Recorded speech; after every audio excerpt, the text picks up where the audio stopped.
अस्सलाम वालेकुम।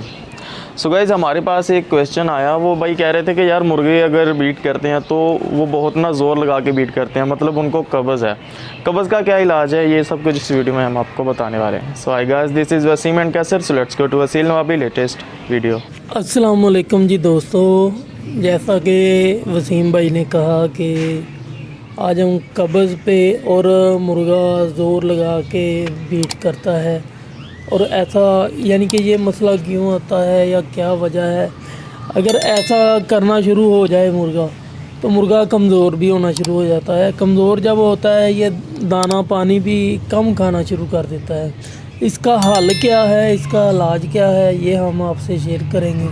सबसे पहले हमने उसे गुड़ देना है। गुड़ देना तकरीबन इतनी मकदार में हो गुड़। पहले गुड़ दे दिया, 10 मिनट ठहर के उसे साथ में जेंट्रल गोली भी दे देनी है। जेंट्रल गोली देंगे, जो भी उसके पेट में गलत मवाद होगा या कीड़े शीड़े होंगे वो सब मर जाएंगे। मरने के बाद उसका पेट हो जाएगा बिल्कुल साफ़। और इसके बाद हमने क्या करना है, इसके बाद हमने करना है जी, थोड़ा सा मिसाल के तौर पे 50 ग्राम लेना है रीढ़ का मुरब्बा, और एक दाना ले लें सेब के मुरब्बे का, और उतनी ही मिकदार में गाजर का मुरब्बा ले लें। ये सब कुछ मिला के ना साफ़ करके, यानी कि धो के अच्छे तरीके के साथ इसे कूट लें, यानी कि मिला लें आपस में, यानी कि एक जान कर लें।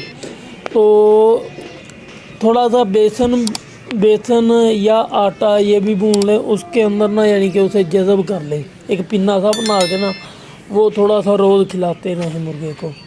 इंशाल्लाह जितने दिनों के 5-7 दिनों की वो दवाई इसी बनेगी, यानी कि वो मुरब्बा सा। तो ये खिलाते रहें। एक तो मुर्गा ताकतवर भी होगा, और दूसरा सबसे मज़े वाली बात जो होगी ना, मुर्गे की भूख बढ़ना शुरू हो जाएगी, और पेट भी इंशाल्लाह साफ़ हो जाएगा। कब्ज़ का तो नामो निशान नहीं रहेगा। आपका मुर्गा बिल्कुल तंदुरुस्त और फ्रेश हो जाएगा। ये हम नुस्खा करते रहते हैं भाई, हमारा तो आज़मूदा नुस्खा है। आप भी ट्राई करें, इंशाल्लाह आप भाइयों को बहुत फ़ायदा होने वाला है। अच्छा जी, दुआओं में याद रखिएगा। अल्लाह हाफ़िज़।